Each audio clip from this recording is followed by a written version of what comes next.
Alright guys, we need to find a way to make this religion movie project as great as possible. Yeah, we should think of important events that have helped shape Christianity. Important events that helped shape Christianity. Like, after the fact that Jesus died. Yes, after the fact that Jesus died. He's dead. Yeah, but we're talking about events after he died. Okay, so you guys have any ideas of anything important that helped shape Christianity after he died? Oh yeah? Paul was called from God. Oh, like Paul's calling, right? Yeah, the fact that he was called. Alright, so what happened? He was called from God. That was important and entertaining. What happened?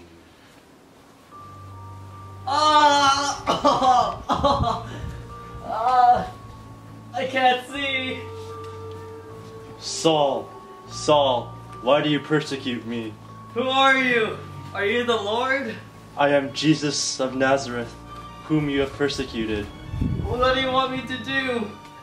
Get up and go to Damascus. There you will be told everything that has been assigned to you to do.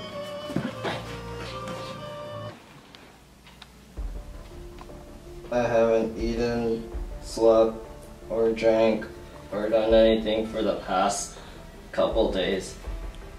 What will it take me to get my sight back, Lord? Saul! Yes? Who's there? Saul! Yes? Saul! Yes? Who are you? It's me, Me who? Ananias. I'm here to help you with your sight. Let me touch your face. Touch my face. Wait! No! Wait, I don't think you should let me. Ow! Oh! Ow! Oh! I can see again! Maybe the Lord was right! The Lord is right! He's real! Saul, Yes? he told me to tell you that your name's Paul. Okay. Well, I guess it's time to go preach to the world about Jesus. So there were heresies in Christianity before, right? Yeah, like Arianism and Gnosticism, right? Yeah, I think they pretty badly messed up the beliefs of Christianity. What are those again? Well, Gnosticism was the belief that things, like the human body, were evil. They thought that Jesus was fully divine and did not have a human body. The thought of Jesus being half human and half God made them sick, and that those believers were just simply ignorant. On the other hand, Arianism originated from the man Arius. The belief talks about the idea that God was the almighty, divine being, and that he would never live among humans. Therefore, they believed that Jesus' divinity was not real, and denied he was half God. Whatever happened to those heresies anyway? I think they were abolished after the Council of Nicaea. Do you guys remember that one time period where we took two popes at once at the same time? Wait. Two popes! Two. Mm-hmm. At the same time! Yeah. As a matter of fact, there was one in Avignon and there was one in Rome. The whole thing was called Avignon Papacy. Really? So that was when like Pope Clement V moved the entire papal headquarters to Avignon, France? Yeah, 1309. Yeah, 1309. The King of France was talking before. I wonder how he did that. Bring me the Pope.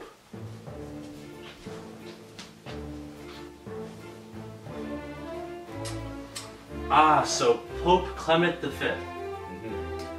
I have this problem. You see, I want to make the French church a national church. Yes. Yes, and I want to have more control over it. So do you think it would be possible to move the papacy from Rome to Avignon in France?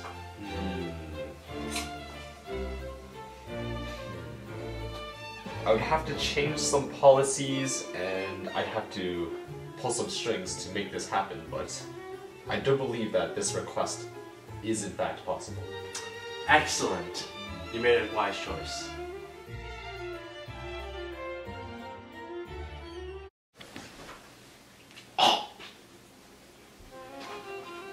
Your Holiness, a Dominican named Catherine has sent you a letter. Thank you. Come. I will read it now. Dear Pope Gregory XI, God has told me that the papacy should be moved back to Rome. The Avignon popes live a corrupt lifestyle, and many other Christians outside of France believe the Pope should be in Rome. Your Holiness, I believe that a Pope in Rome can bring peace between England and France and reassure people after the Black Death.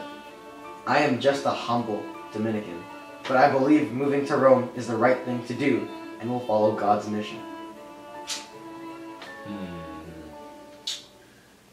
I was already thinking of Rome, but I would like to stay true to the tradition. I think I shall move the papacy back to Rome. Well, okay, who was that king, like, England? Like, that one? Henry VIII, I think? Oh yeah, King Henry VIII. He was a pretty important guy, wasn't he? Yeah, I think he was that guy who created the Anglican Church, or the Episcopalian one in the US. Yeah, he created it. Yeah, that was the guy. He made it because his wife Catherine of Aragon couldn't produce kids for him, so he wanted to divorce her. You know, I think it's pretty crazy that he did something like that, right? I wonder how it all went down in the history. I wonder.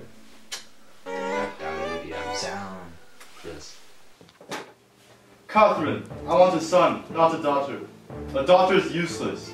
A son will be able to succeed me on my throne.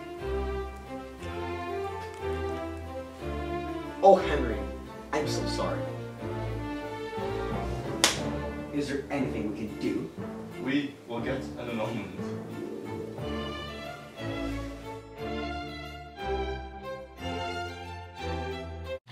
Pope Clement, I was wondering if my wife and I could have an annulment, because I need a son to succeed me on my throne.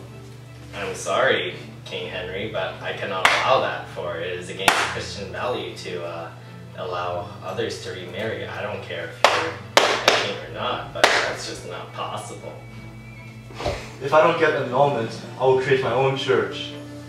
I'd like to see you try, but you're not gonna go very far. Well, just watch me.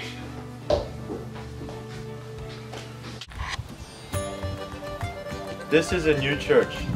It is called the Anglican Church. I am now the supreme head of state, and all the English clergies shall give their loyalty to me.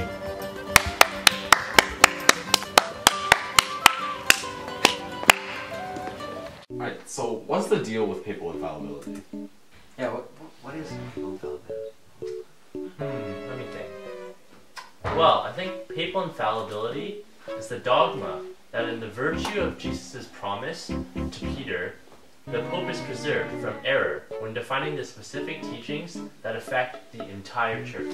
Wait, that's kind of crazy how people think that he can do no wrong, like with all that stuff he did before. So how did this become a thing? Well, in fact, papal infallibility was defined in 1870 during the First Vatican Council. Many of the bishops firmly believed that the Pope was incapable of error when he officially proclaims a doctrine of faith or models. Wait, so does that mean Catholics just believe everything that the Pope says? I mean, since they clearly like... Wait. No. That's not true. It's not what Catholicism. Not the same. What does it say? No, Catholicism teaches that the Pope is not infallible in everything that he says, but only papal infallibility will make everything that he declares infallible on his throne. So like only when he like officially does it, or Yeah. something? Or like an invocation. Yeah. So, I mean, when has he actually used this then? I mean, how often has he used this invocation of papal infallibility? Well, the Pope has only invoked it a couple of times in all of history. Really? Yeah. And two of the times that are the most important of our beliefs is when the concept of Immaculate Conception was brought up, and also the Assumption of Mary. And they were defined under the invocation of papal infallibility. Wow. That's crazy how two of the biggest fundamental beliefs of Catholicism was like defined using this thing, using papal infallibility. That's pretty crazy. It's nuts. It's nutty, dude. I don't know.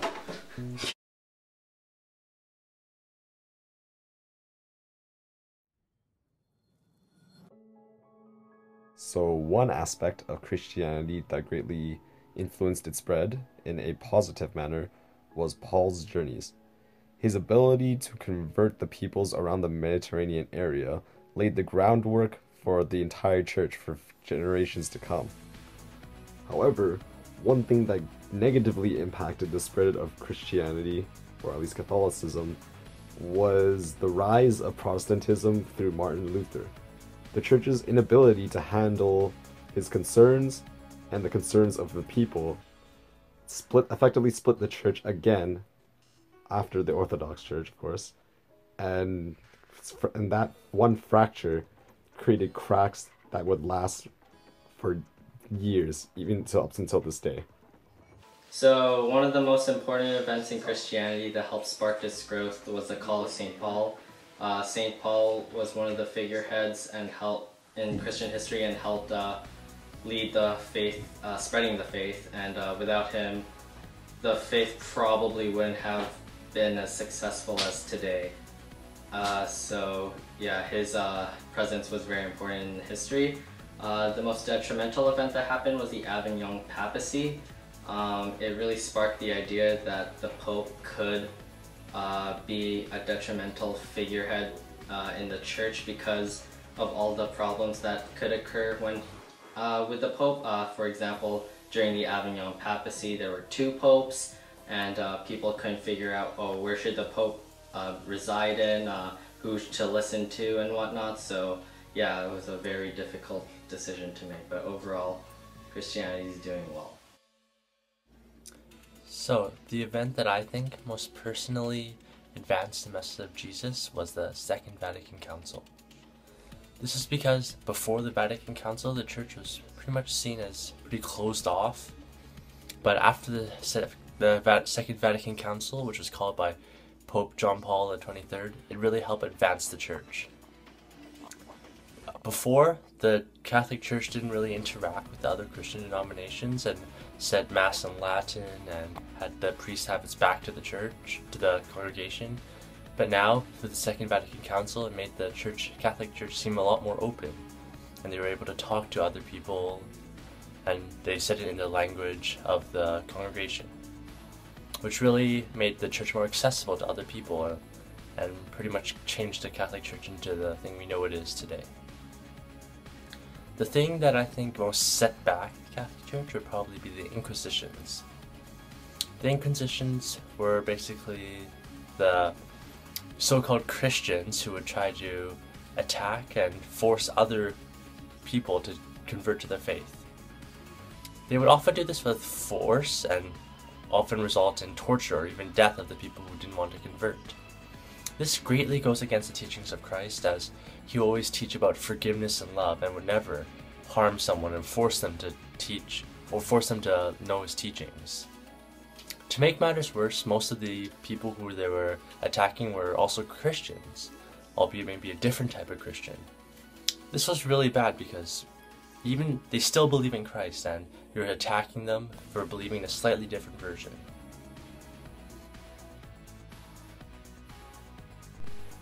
One aspect of Christianity that greatly influenced its spread in a positive manner were the missions. Not only the missionaries spread Christianity to the Americas, but they also protected the natives from abusive colonizers and educated them about Christianity and God. However, one thing that negatively impacted Christianity were the indulgences during the 1500s. Some Christians believed that they could sin all they wanted as long as they purchased enough indulgences to cover their sins. They thought that they can They can literally buy their way into heaven with indulgences. So a good thing that came out in the church's history is the Council of Nicaea and the Nicene Creed. So in the Council of Nicaea, what happened was it was made because the church wanted to find a general consensus over Christianity's beliefs. So it settled the issue of Jesus's relationship with God the Father. It made the Nicene Creed, which specifically stated Christianity's beliefs, Catholicism's beliefs, and it also established the Easter date. And a bad thing that happened to the church are the Crusades. So the Crusades were bad because, first of all, they spent a large amount of money on soldiers that were sent out to Europe to just die, which could have been invested in other things such as crops and building structures, and it was mostly about forcing their religion on other people, which is not morally correct. And they were just a form of banditry. It was a form it was church funded, it was church sanctioned. So their whole point was to claim land, but they used religion as an excuse to do it, which isn't the right thing to do.